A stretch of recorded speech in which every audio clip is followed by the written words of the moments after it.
Welcome to our program on Kardec Radio. Hello, dear friends. Good evening to everyone, and welcome once again to Kardec Radio. I am Correa, and every Tuesday evening at 9 p.m. Eastern Standard Time, we gather together on our many platforms to nourish our souls through a collective study in both realms of the divine laws. We may be wondering right at this instant, where can we find the divine laws?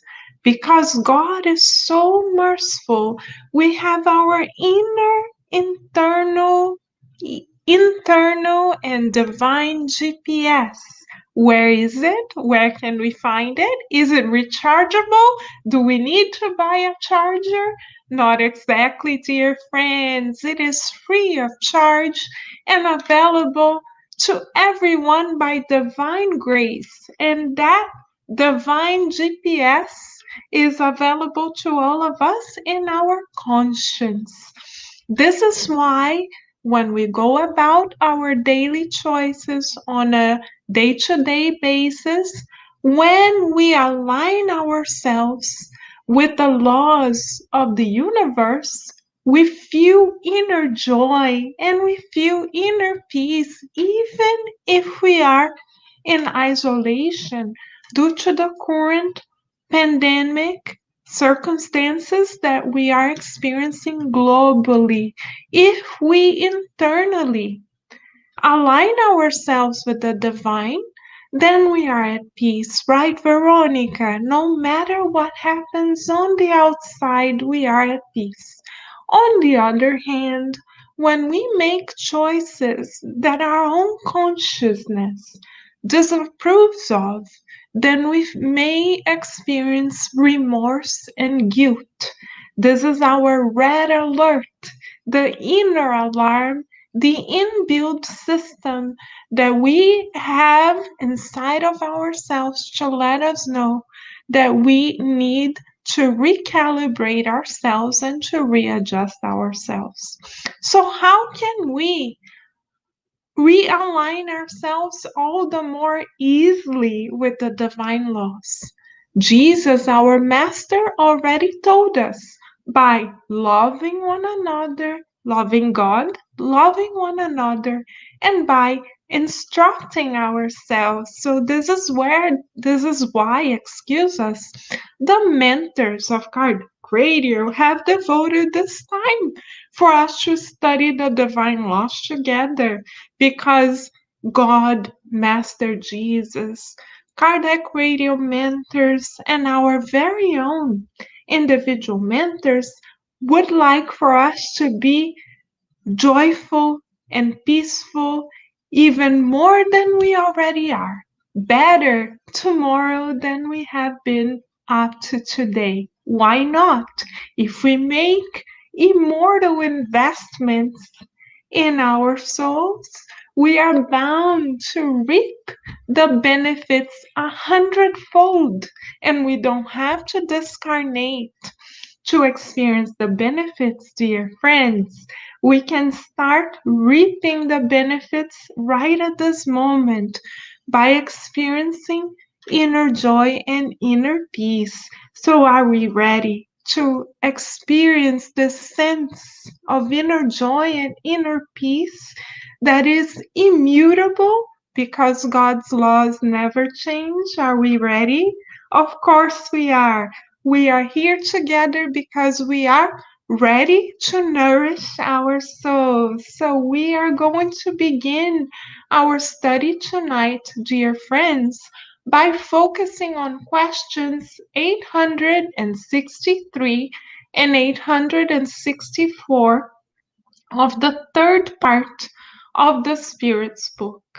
We are so blessed because Kardec, the codifier of Spiritism, devoted the third section of the Spirit's book precisely to the divine laws, because Jesus, our Master, and the mentors from on high know that the more we know, the more we can transform our lives. So hopefully tonight, all of us, including ourselves, will leave this therapeutic study session more empowered with more tools to make even wiser choices and to cultivate inner peace.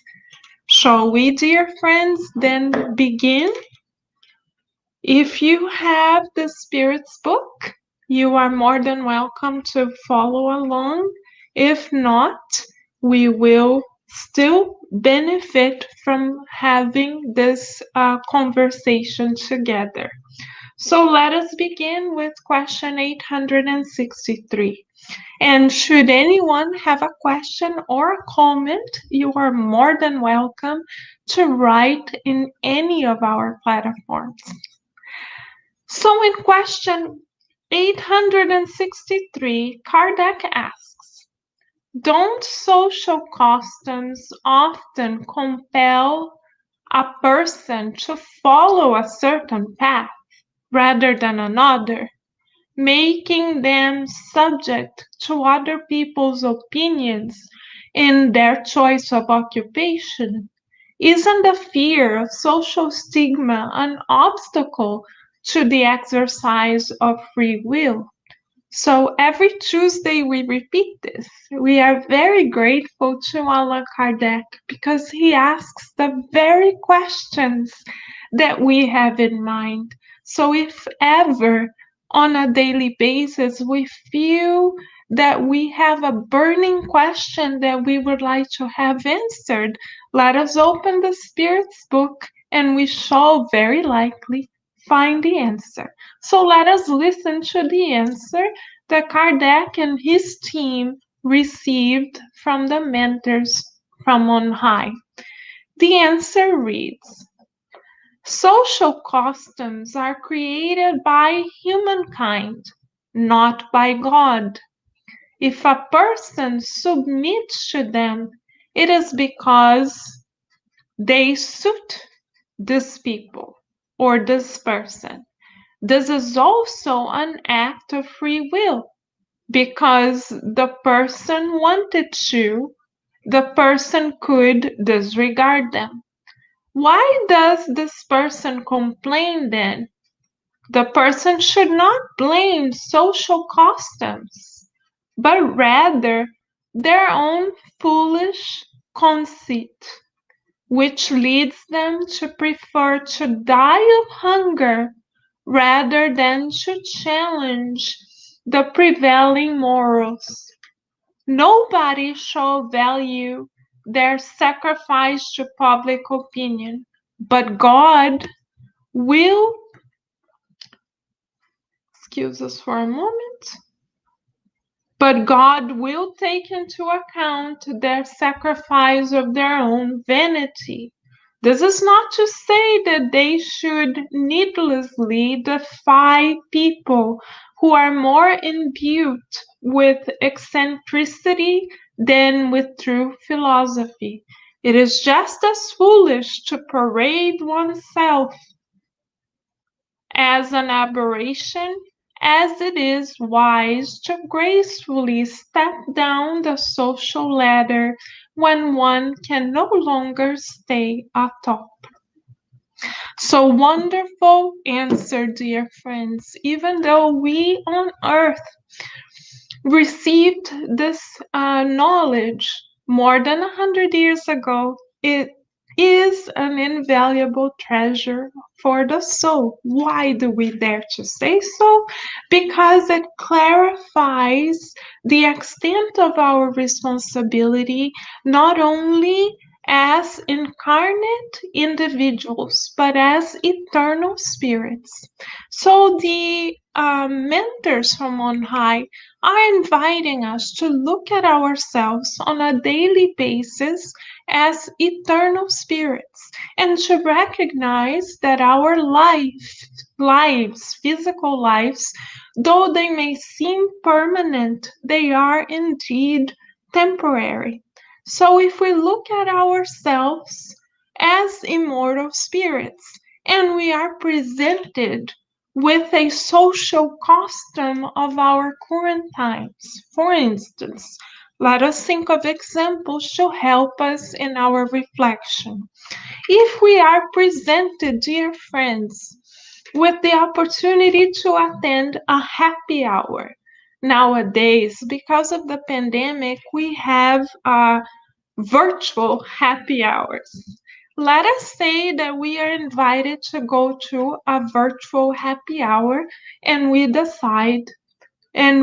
have to decide whether or not we will drink alcohol. Alcohol is a socially accepted form of social interaction and entertainment in our current society. But if we look at ourselves as immortal spirits, then we may consider, well, although we can be part of the happy hour, we may consider abstaining from alcohol. We may consider drinking another type of beverage. Why? Because Spiritism forbids it? Not at all. Spiritism does not forbid anything. Why? Because we are Puritans? No, beloved friends, but rather because we know that our physical vast is a blessing from above, and that before we reincarnated, there were likely engineers in the beyond molding a model of our physical body.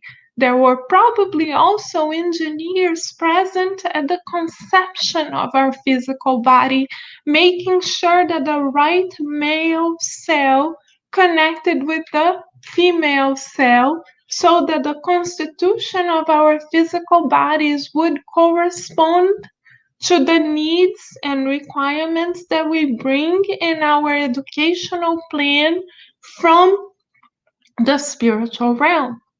So, if we look at our body from a spiritual perspective rather than from a materialistic perspective, we no longer say, well, we can do whatever we want, the body is ours, it's nobody else's business. If we want to quote unquote relax and have fun, we can. We are adults, we don't have to account to anyone. And that is true. However, we are going to be asked to account to our own conscience. And the spirit of André Luiz, through the mediumship of Chico Xavier, in the book Nosso Lar, is seen by the higher spirits and precisely his own conscience as a suicide spirit. Even though he did not take his physical life away, he was labeled as a suicide spirit because he often drank alcohol socially. And one may argue, but Carol, you are being too strict. Everybody does it. This is a custom that is widely spread. And you're right, dear friend. But if we look again at our lives from an immortal perspective, we then may choose not to do things because everyone does it, but rather because we are investing on ourselves not only for the present moment, not only for the passing, fleeting pleasures, but rather for immortality. And we now have scientific studies also showing that alcohol dehydrates our physical cells. So now science is coming together with spiritism, faith and reason, the light of reason together. So we can no longer, once we know that we are multidimensional beings and that we are, in fact, eternal spirits living a temporary experience on the earth.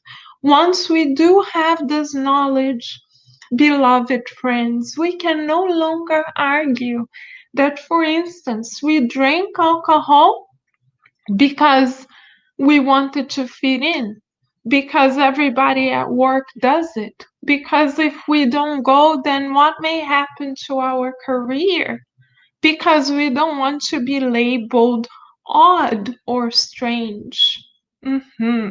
Oftentimes, though we are past the teenage years, we still feel peer pressure, right, dear friends? And the question for us to ask ourselves, because let us remember the divine laws are in our own conscience. The question then for us to ask ourselves is, are we, if we were discarnating today, would this decision weigh heavily on our conscience? And moreover, would it allow or cause for our perispiritual body to have lesions? Because when we damage our or harm our physical vest on whatever level, that harm is imprinted in our spiritual body, our perispirit. So let us do this exercise together, dear friends. Let us ask ourselves, if we were transitioning to the spiritual realm today, and if we could see our divine, beautiful, beloved spirit mentor right in front of us, would we approve of this action? Would we tell our spirit mentor about this action with joy in our hearts? And is the action that we are undertaking constructive, meaning bringing peace and joy to our hearts and balance to our multidimensional selves? Or is it being destructive or bringing imbalance to our immortal selves? So, two questions for reflection, a therapeutic exercise that all of us can do within the next 24 hours and continue on for the next week to come when we are making a decision. Would we comfortably speak of that decision to our guardian angel if we were either transitioning to the spiritual realm, or if we knew that our guardian angel were there? Would we be comfortable telling our guardian angel about this? And two, is this action constructive in our judgment or destructive? In terms of what, Carol? In terms of our peace of mind, our inner joy, and our balance, multidimensionally speaking. So these are the two therapeutic questions that the mentors from Kardec Radio are inviting us to engage in. Because the more we know ourselves and our own tendencies, the more we will progress. And in question 863, which we just discussed, we learned that it is up to us to decide whether we are going to follow social conventions or not. That even when there is pressure from family members, even when there's pressure from co-workers, even when there is a enormous expectation amongst us, placed upon us rather, it is up to us to make the final decision. Another example of such type of decision is, for instance, going to a spiritist center or not going to a spiritist center. Sometimes we incarnate in family circles in which we are not fully supported in our choice to study Spiritism. Perhaps because the countries of which we are part do not yet have Spiritism spread out mainstream. Spiritism may not yet be mainstream where we are, so we are the odd person in the pack. It is hard for us to talk about Spiritism openly. People may not even recognize its name. If we mention it, people may think, what is this? This is a bit strange. And we may kind of conservatively decide to stay neutral because we receive pressure and we may not be able to withstand that pressure. And we may say, oh, Carol, you and I, we can go to Spiritist centers or study Spiritism when, and we start listing conditions when Spiritism is mainstream where we are, Carol. When we retire, why not? Or when we receive a raise, because, we will have more free time. Or when our kids are all grown up, because then obviously we will be able to devote ourselves to others. Or when our partner comes to accept our beliefs, then Carol, you can count on it. We will be there. So we start putting conditions on our commitment to Spiritism, for instance.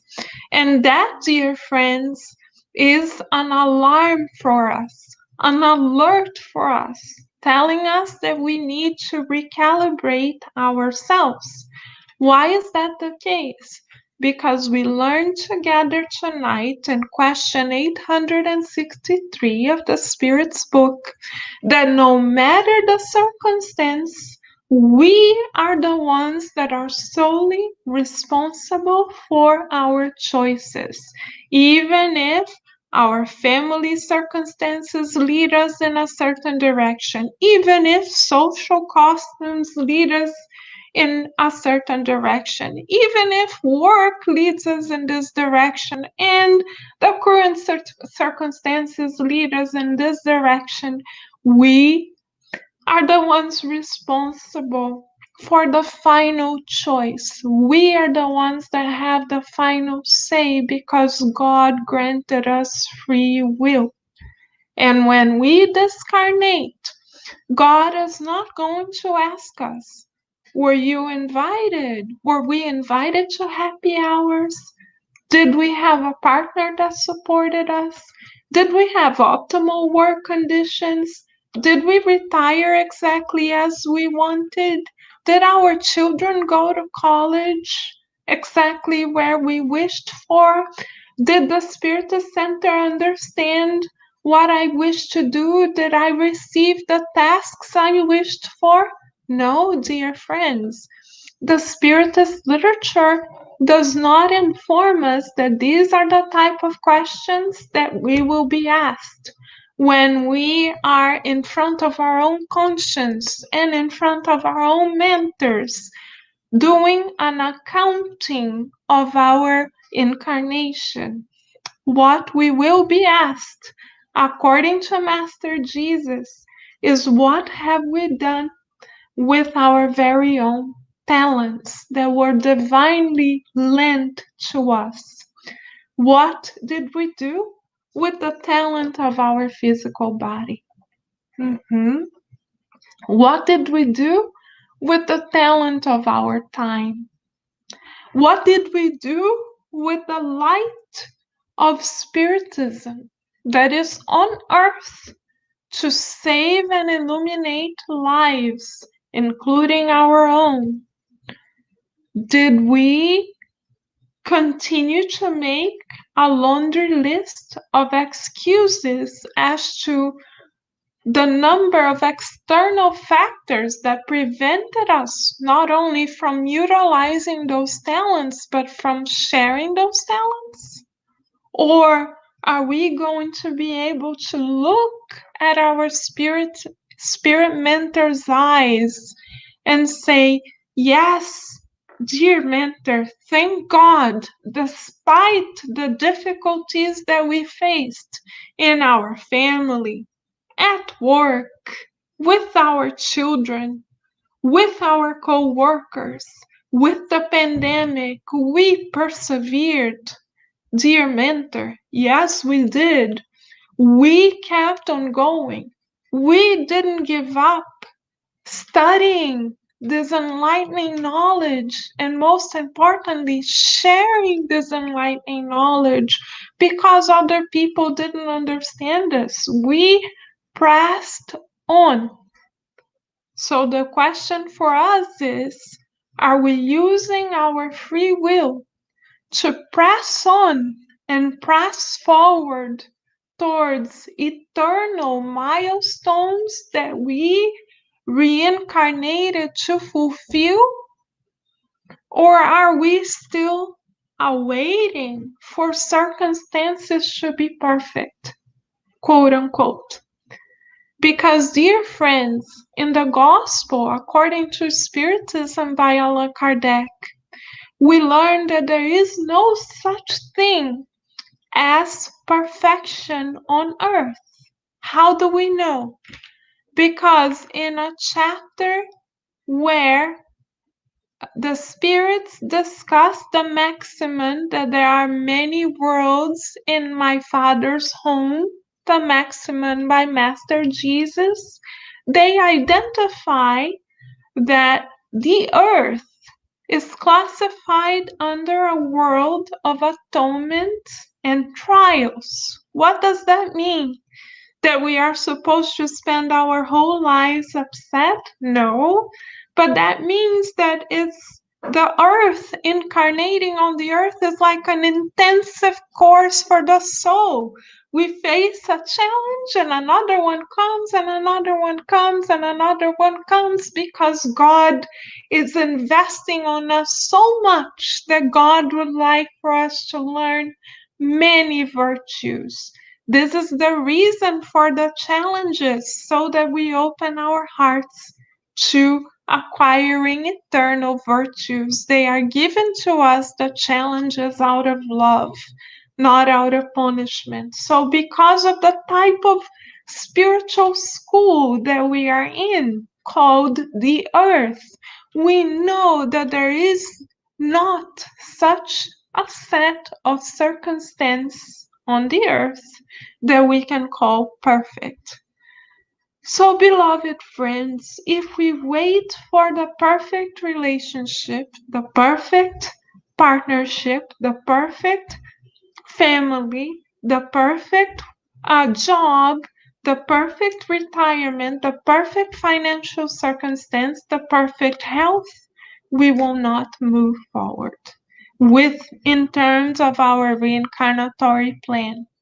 And can we blame whomever in our immediate circle because we have a difficult relationship, because we have a boss that challenges us, because our children may not understand us, because there is that person that never sees us for who we are?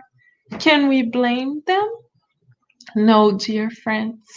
The Spiritist understanding of life empowers us to take responsibility for our actions because we have free will, and to start reading the challenges, perceiving the challenges as stepping stones for our evolution. But we can only do so if we look at our own lives with a different lens. Instead of focusing the lenses downwards, we focus the lens upwards. This is how we see the very Christ being crucified, completely and utterly defeated to the eyes of the world, rising as the governor of this planet, who loves and shines with inner divine light so much that he sustains us every day. The Son, dear friends, says the mentors in the Spirit's book, is but the materialization of loving thoughts from spirits like Christ Jesus. So the very carpenter, with all due respect to our beloved Master, who was considered fully defeated, is now shining and sustaining our lives.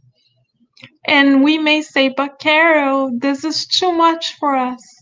It may be, but Jesus came to earth, dear friends, to teach us how to be humans, not how to be angels.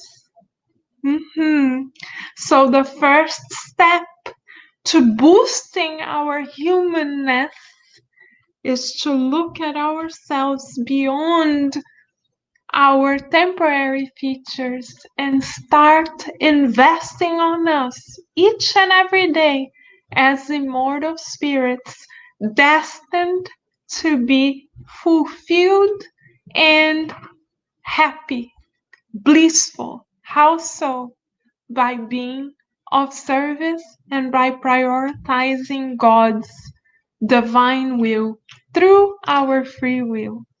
Beautiful invitation for all of us, dear friends. So we thank you very much for the blessing of your company, for this opportunity for us to meditate together and in how to take advantage of the precious gift of the present. And we, dear friends, already look forward to meeting with everyone again next week on Tuesday at 9 p.m. Eastern Standard Time for another study of the divine laws.